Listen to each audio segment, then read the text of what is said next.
நம்முடைய மானாமதுரை நாடக நடிகர் சங்க ஆண்டு விழாவை மையமாக வைத்து இதன் மூலமாக எல்லா சங்கங்களுக்கும் எல்லா சங்கத்து கலைஞர்களுக்கும் நான் ஒரு செய்தியினை சொல்ல விரும்புகிறேன். நான் பலமுறை இதை சொல்லியிருக்கிறேன். இருந்தாலும் இந்த மேடையிலே சொல்வதிலே எனக்கு மிகுந்த மகிழ்ச்சி. இதுபோன்று நாடக கலைஞர்கள், நாடக சங்கங்கள், நாடக கலைஞர்களை பொறுத்தவரை அது நிறைய போதுமான அளவிற்கு நாம் சம்பளம் வாங்குகிறோம், அது மாற்று கருத்தே கிடையாது. ஆனால் ஏன் நம்முடைய வாழ்வு மற்றவர்களைப் போல, மற்ற வருமானம் தீட்டுவர்களைப் போல, மற்ற பணியாளர்களைப் போல நாம் வர முடியவில்லை என்பதனை சிந்திக்க வேண்டும். என்னை பொறுத்தவரை, எனக்கு தெரிந்தவரை முதலிலே நாம் சேமிக்கின்ற பழக்கம் நம்மிடத்திலே இல்லை. செலவை நாம் செய்கின்ற செலவு, ஊதாரித்தனமான செலவுகளை கூட நம்மில் பலர் செய்கிறோம். ஆனால் இதை மிச்சப்படுத்தி உரிய முறையிலே பயன்படுத்தி நல்ல வழியிலே செயல்படுத்துபவர்கள் நிறைய பேர் நம்மளும் நன்றாக இருக்கிறார்கள். அதை நாம் உதாரணமாக எடுத்துக்கொள்ள வேண்டும். இதை செட்டிநாட்டு கவிஞன் கண்ணதாசன் அவர்கள் மிக அழகாக இதை நமக்கே சொன்னதை போல கந்தல் துணி கதை சொல்கிறது என்கிற ஒரு கவிதையின் மூலமாக சொல்வார்கள்.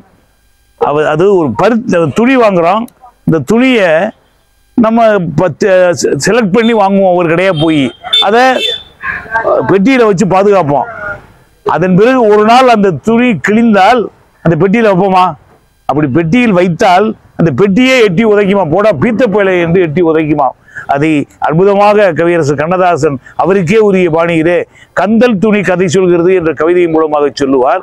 பருத்தி என்று ஒரு செடி மலர்ந்தது பருவ பெண்ணை போலே, அது சிரித்த அழகில் காய் வெடித்தது சின்ன குழந்தை போலே, அந்த வண்ண செடியின் மேலே பருத்தி எடுத்து பிரித்து பார்க்க பஞ்சு குவியல் ஆச்சு, மில்லை பார்க்க பயணம் போச்சு, அதை பிரித்து எடுத்து பிரித்த போது சின்ன இலைகளாச்சு, நூல் என்னும் பெயர் உண்டாச்சு, அழகு வண்ணம் கலந்து மிகுதில் ஆடை வந்தது மெல்ல, பலர் மானம் காத்து கொள்ள, அந்த துணியில் ஒன்று கிழிந்து அடுப்பங்கரைக்கு வந்து தான் படிக்குது இந்த சிந்து, தன் சொந்தக்காரர் பலரை எண்ணி துடிக்குது மனம் வெந்து, வாழ்ந்த நாளில் வாழ்ந்த எண்ணெய் வைத்த இரும்பு பெட்டி இன்று உதைக்கும் எண்ணெய் எட்டி, நிலை தாழ்ந்த போது மனிதர் கூட உடைந்த பானை சட்டி, யார் உறவுகள்வார் ஒட்டி, இன்று சோத்துப்பாடை சட்டி தூக்கி இறக்க வந்தேன், என் தூய உடலை தந்தேன் என்று பாடுவார்.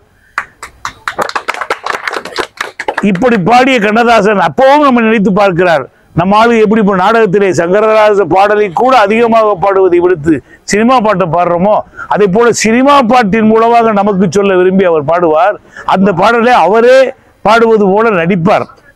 உயர்ந்த இடத்தில் இருக்கும் போது உலகம் உன்னை மதிக்கும், உன் நிலைமை கொஞ்சம் இறங்கி வந்தால் நிழலும் கூட மிதிக்கும், மதியாதார் தலைவாசல் மிதியாதே என்று மானமுள்ள மனிதனுக்கு அவ்வை சொன்னது